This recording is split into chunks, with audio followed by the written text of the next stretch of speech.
예금을 해지를 할 경우에는 약정한 어떤 수익률을 포기해야 되니까 사실 일정한 손실이 발생하는 것이죠. 그래서 유동성이 낮다고 얘기를 하고요. 바로 그냥 적금 예금 해지할 수 있는데 그 유동성이 높지 않느냐 이렇게 얘기할 수 있잖아요. 그런데 이제 그것에 대한 대가가 발생하는 것이죠. 그렇기 때문에 유동성이 낮다고 얘기하는 것입니다. 그 유동성이 높고 낮은가는 현금화를 얼마나 빨리 할 수 있는가 뿐만 아니라 현금화하는 과정에서 얼마만큼의 손실이 발생하는가도 중요한 고려 대상이 됩니다. 그래서 아무런 손실 없이 현금화할 수 있으면 그것이 유동성이 제일 높은 것이고요. 그러니까 현금 그 자체는 유동성이 높은 것이죠. 그 현금이니까요. 뭐 요금을 예금과 같은 형태라고 한다면 바로 인출할 수 있기 때문에 유동성이 높은 것이고 손실이 없는 것이죠. 반대로 이제 말씀드렸듯이 저축성 예금과 같은 경우에는 물론 현금화할 수 있어요. 바로 예금 해지하면 되지만 해지하는 과정에서 상당한 손실이 발생하기 때문에 이 경우에는 유동성이 낮다. 뭐 보험 상품도 마찬가지일 것이고요. 사람들은 자신이 가지고 있는 자산 가운데 일부를 뭐 금융자산으로 보유를 할 텐데 또 다시 그 가운데 얼마만큼은 주식으로 얼마만큼은 채권의 형태로 뭐 돈이 뭐 조금 넉넉한 사람의 이야기겠죠. 또 얼마만큼은 보험 상품의 형태로 또 얼마만큼은 펀드로 얼마만큼은 현금으로 이렇게 네, 포트폴리오를 구성을 할 거예요. 이제 그것을 결정하는 중요한 요소들이 바로 우리가 지금 이야기했던 기대 수익, expected return, 그다음에 위험 정도, 리스크, 그다음에 유동성, liquidity 이 세 가지가 이제 사람들이 얼마만큼 주식을 보유하고 얼마만큼 채권을 보유하고 또 얼마만큼 또 현금을 보유하고 포트폴리오를 구성하게 만드는 중요한 요소들이라고 우리가 이야기할 수 있습니다. 현금 자산의 특징을 우리가 살펴본다면 현금 자산은 현금이라고 하는 것은 기본적으로 기대 수익이 제로죠. 가지고 있으면 뭐 아무런 아무런 뭐 이자도 얻을 수 없습니다. 그래서 오히려 이자율이 높아진다면 현금을 가지고 있는 것이 손해가 되는 것이죠. 그래서 보통 이자율은 명목 이자율은 화폐 보유의 이제 기회 비용이다라고 우리가 표현을 합니다. 그다음에 위험 측면에서 본다면 뭐 하이퍼 인플레이션이 발생하지만 않는다면 가장 안전한 것이 현금이라고 할 수 있고요. 그래서 수익을 추구하는 사람의 경우에는 이 사람들은 비교적 현금을 적게 보유하려고 할 것이고요. 자신이 보유하고 있는 금융 자산이 동일한 두 사람이 있다고 생각해 보시죠. 한 사람은 수익을 굉장히 많이 추구하는 사람이고 둘 다 똑같이 뭐 1,000만 원이 있다고 생각해 보세요. 또 한 사람은 기대 수익을 상대적으로 덜 추구하는 사람이라고 생각해 본다면 두 사람 중에 현금 보유 비율이 높은 사람이 아무래도 이제 기대 수익을 덜 추구하는 사람이 현금 보유 비율이 자신의 포트폴리오에서 비교적 높을 것이고요. 위험 같은 경우에도 마찬가지입니다. 위험을 추구하는 성향이 적을수록 위험을 회피하려고 할수록 현금 보유 비율이 높을 것이고요. 그 다음에 이제 유동성을 매우 중요하게 생각하는 사람일수록 급하게 현금이 필요한 사람들이 더러 있을 수 있습니다. 이제 그러한 사람들의 경우에도 마찬가지로 전체 금융자산 가운데 현금의 보유 비율이 높을 것이다 라고 우리가 얘기할 수 있겠죠. 그래서 지금 우리가 살펴본 것은 사실상 포트폴리오를 구성하는 상대적 크기, 전체 현금 자산이 죄송합니다. 전체 금융 자산이 1,000만 원이라고 했을 때 그 가운데 몇 퍼센트를 내가 캐시의 형태로 혹은 유동성이 매우 높은 요금을 예금의 형태로 보유할 것인가를 결정하는 것이고요.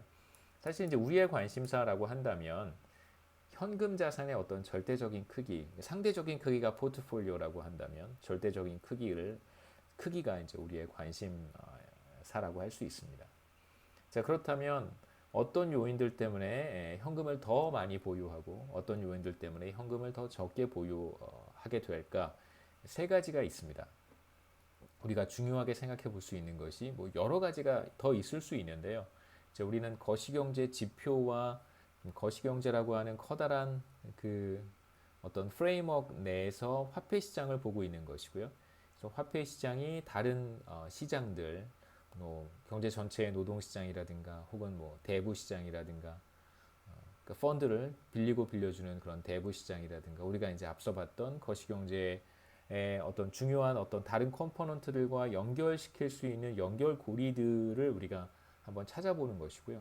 그러한 연결고리들 중에서 화폐 보유에 중요한 영향을 미칠 것이라고 생각되는 것들을 우리가 뽑아본다면 물가 수준일 것이고, 첫 번째, 두 번째가 실질 소득이고, 세 번째가 명목 이자율이라고 할 수 있습니다. 물론 이제 명목 이자율은 그 자체가 매우 중요한데요. 화폐 보유에 있어서 명목 이자율이 높다라고 한다면 우리가 아까 봤듯이 화폐를 캐시 자체를 가지고 있는 것 혹은 요금을 예금, 요금을 예금의 형태로 화폐를 보유하고 있는 것에 대한 손실이 더 커질 수밖에 없습니다. 지금 명목 이자율이 매우 낮은 상황이어서 이자율이 굉장히 낮은 상태잖아요. 지금 그런 상황이기 때문에 사실상 뭐 우리가 화폐 보유에 따른 기회비용이 크다고 느끼지 못하지만 명목 이자율이 높을 때에는 화폐를 보유하고 있는 것, 한 달 동안 화폐를 보유하고 있는 것의 기회비용이 상당히 크다고 할 수 있습니다.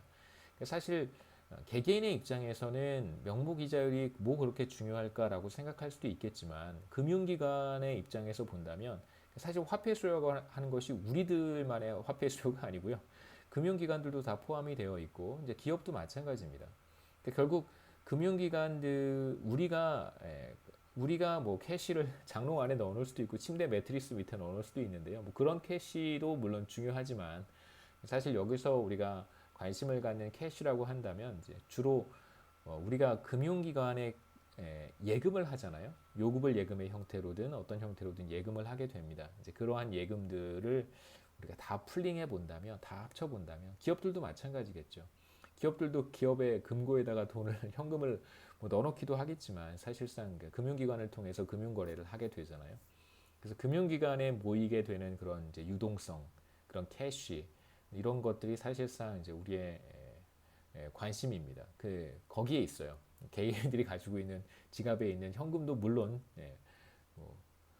물론 중요하지만 그래서 이 세 가지 명목 이자율, 금융기관 입장에서도 마찬가지겠죠. 명목 이자율이 높아지는 상황에서 뭐 수천억 원에 해당하는 캐시를 그냥 시중은행 한번 생각해 보시죠. 우리들이 예치한 그런 예금들을 시중은행은 다 모아서 가지고 있는 거잖아요. 누군가에게 대출을 해줄 수도 있고 시중은행이 혹은 뭐 은행 본점 금고에 뒤에 문 뒤에 가면은 이제 대형 금고가 있잖아요. 볼트라고 하는데 그 볼트에다가 넣어 놓을 수도 있고요. 근데 이자율이 계속 올라갑니다. 그러면 금융기관 입장에서는 그러한 선택을 계속해서 하려고 할까요? 이자율이 계속 올라가면 뭐 캐시를 가지고 있는 것보다 다른 형태의 금융거래를 하는 것이 금융기관 입장에서는 더 좋을 수 있습니다. 자, 그런 의미에서 사실 명목 이자율이라고 하는 것은 화폐 보유에 따른 기회비용이다라고 이야기를 하는 것이고요. 그 다음에 이제 물가 수준과 실질 소득을 차례대로 한번 살펴볼 텐데 물가 수준이나 지금 우리가 이야기했던 이자율이라고 하는 것은 모든 사람들에게 동일하게 적용되는 것입니다. 물론 사람마다 자신이 구매하는 재화나 서비스가 사람마다 다르기 때문에 사람마다 느끼는 물가 수준은 다르겠죠. 제가 소비하는 제품은 계속해서 막 빠르게 물가가 올라가는 가격이 상승하는 그런 제품들만 제가 소비한다면 저는 느끼기에 왜 이렇게 물가가 빠르게 올라가지라고 느낄 수 있고요. 주로 이제 뭐 농산물 같은 거 혹은 과일 이런 거 많이 이제 소비하는 사람들의 경우에는 이런 물가 상승에 대한 체감 정도가 더 강하다고 할 수 있겠죠. 비교적 공산품보다는 농산품의 가격 변화가 훨씬 더 심하기 때문에 공산품은 비교적 가격 변화가 그렇게 심하지는 않습니다. 그래서 아무래도 이게 뭐 농수산 제품 공산품이 아니라 농수산 식품 같은 것들을 구매하시는 분들이 훨씬 더 가격 상승에 대한 체감 정도가 강하다고 할 수 있는데 뭐 그렇다고 하더라도 대체적으로 보면 뭐 물가 수준은 모든 사람들에게 적용되는 것이고 이자율도 물론 뭐 조금 뭐 여러분 뭐 대출 받을 때 보면 어떤 사람은 뭐 대출 이자율이 높을 수도 있고 어떤 사람은 대출 이자율이 좀 낮을 수도 있지만 뭐 대체로 이자율도 네, 개인 간의 차이는 있겠지만 대체적으로 우리가 비슷하게 적용된다라고 이야기할 수 있습니다. 평균적으로 본다면. 다만 실질 소득이라고 하는 것은 사람마다 다 다르겠죠. 그 다음에 우리가 지금 이야기하는 GDP라고 하는 것은 어떤 면에서 보면 평균적인 소득 수준이다라고 해석할 수 있습니다.